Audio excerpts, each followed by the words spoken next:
Assalamualaikum warahmatullahi wabarakatuh. Perkenalkan nama saya Alif Rahmat Nurimansyah dari kelas Digital Media BA. Kali ini saya akan membahas mengenai peran pustakawan sebagai kreator konten digital. Nah, ini bab yang akan saya bahas.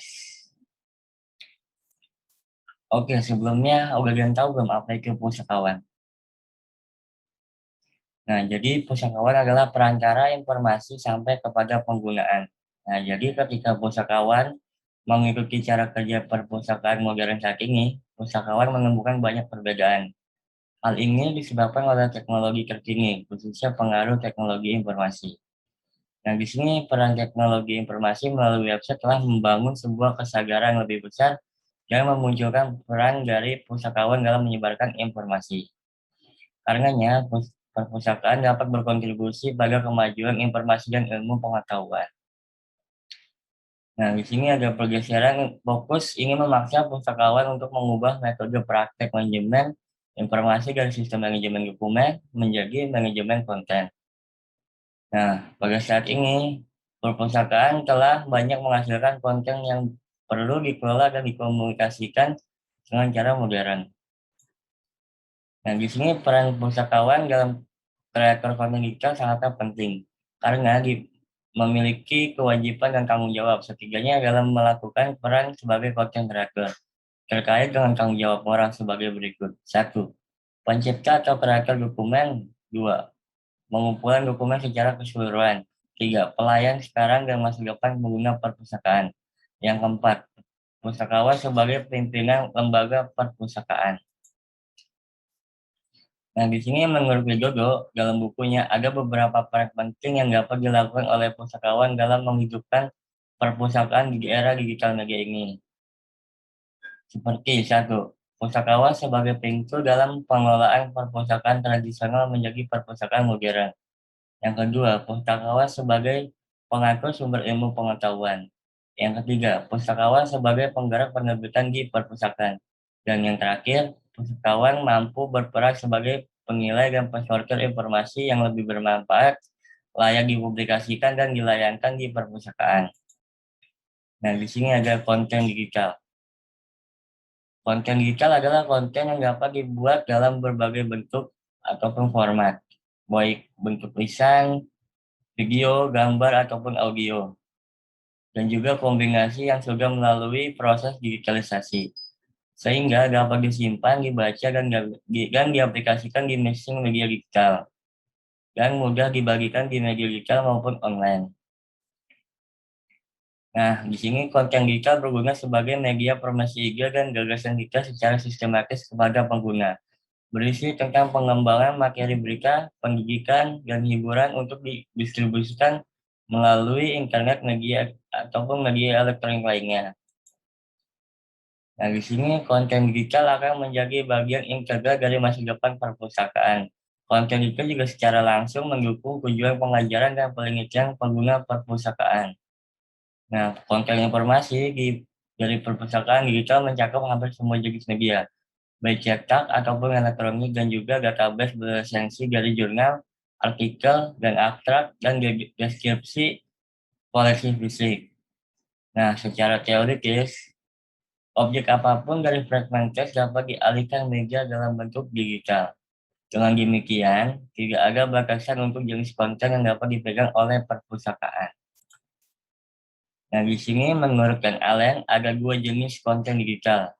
Yang pertama ada item yang dibuat dan ada terutama dalam materi yang dapat dibaca mesin. Yang kedua yang dikonversi dari format tradisional, misalnya teks, cetak, dan pamflet, manuskrip, gambar bergerak, dan suara yang direkam.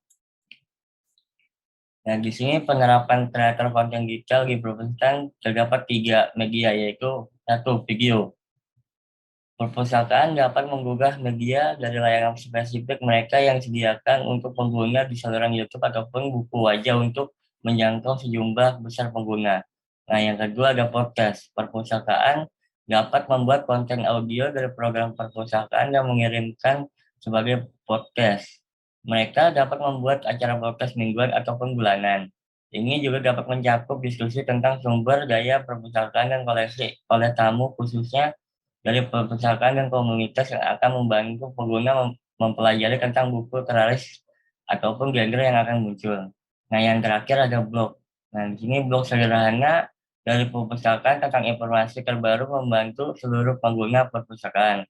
Postingan tersebut dapat diperbarui dari waktu ke waktu.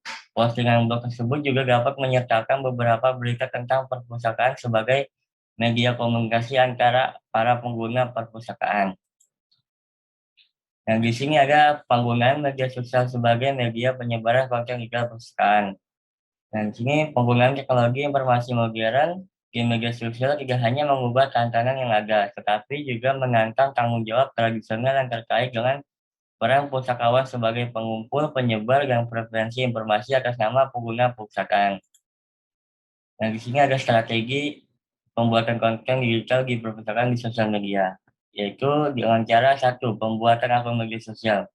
Perkembangan platform media sosial saat ini sangatlah banyak sekali. Hal ini merupakan tantangan sekaligus peluang bagi perpustakaan untuk bisa memilih platform media sosial apa yang akan dikembangkan. Nah, yang kedua ada pembuatan konten. Nah, di sini pembuatan konten pada masing-masing akun media sosial sangatlah diusahakan untuk disertai dengan gambar ataupun video. Hal ini karena gambar dan video lebih menarik dibandingkan hanya teks saja. Nah, yang ketiga ada promosi. Nah, di sini promosi tentang perpustakaan di media sosial dapat dilakukan melalui beberapa cara dengan cara menambahkan pertambangan pada jaring Facebook, memfollow akun media sosial, Twitter, dan Instagram dari para perpustaka. Yang di sini ada pemanfaatan media sosial yang dilakukan oleh pustakawan dengan cara yaitu melalui media sosial WhatsApp. Di sini pustakawan memanfaatkan sebagai satu, melayani perpanjangan buku, menjawab pertanyaan pengguna melalui pesan. Yang ketiga ada melakukan kegiatan penyebaran melalui pesan broadcast. Nah, selain WhatsApp, ada juga Facebook. Di sini pustakawan juga memanfaatkannya sebagai menyebarkan informasi dan berita tentang perpustakaan. Yang kedua, memposting buku baru. Yang ketiga ada berbagai foto dengan video petunjuk penelusuran dan evaluasi informasi. Nah, di sini juga ada Instagram. Pustakawan juga memanfaatkan Instagram sebagai satu, mempromosikan koleksi perpustakaan melalui foto. Yang kedua ada mempromosikan koleksi perpustakaan melalui video singkat. Yang ketiga ada menjawab pertanyaan pengguna melalui komentar. Nah, di sini juga terakhir ada media sosial Twitter. Di sini para pustakawan memanfaatkan sebagai satu, menyebarkan informasi dan berita tentang perpustakaan melalui threads. Yang kedua ada menyediakan layanan customer service. Yang ketiga ada menjalani hubungan interaktif dengan pengguna. Nah, dari materi yang tadi dapat disimpulkan bahwa menjelaskan pustakawan mempunyai tanggung jawab dalam menjalankan perannya sebagai kreator konten digital. Nah, beragam contoh praktek di dalam pengelola konten perpustakaan guna memberikan alternatif pelayanan kepada perpustakaannya. Nah, layak untuk membukakan jalan bagi pustakawan sebagai perantara informasi telah terpengaruh oleh pengenalan teknologi informasi modern. Tidak hanya itu, organisasi dan manajemen koleksi perpustakaan sekarang kebanyakan virtual, menjadi lebih kompleks. Tetapi, tantangan baru ini muncul berkenan dengan tanggung jawab moral pustakawan sebagai perantara informasi. Disadari segera atau tidak, generasi perpustaka akan silih berganti perilakunya dengan cepat secepat perkembangan teknologi. Ya, mungkin itu aja yang bisa saya sampaikan. Kurang lebihnya mohon maaf. Wassalamualaikum warahmatullahi wabarakatuh.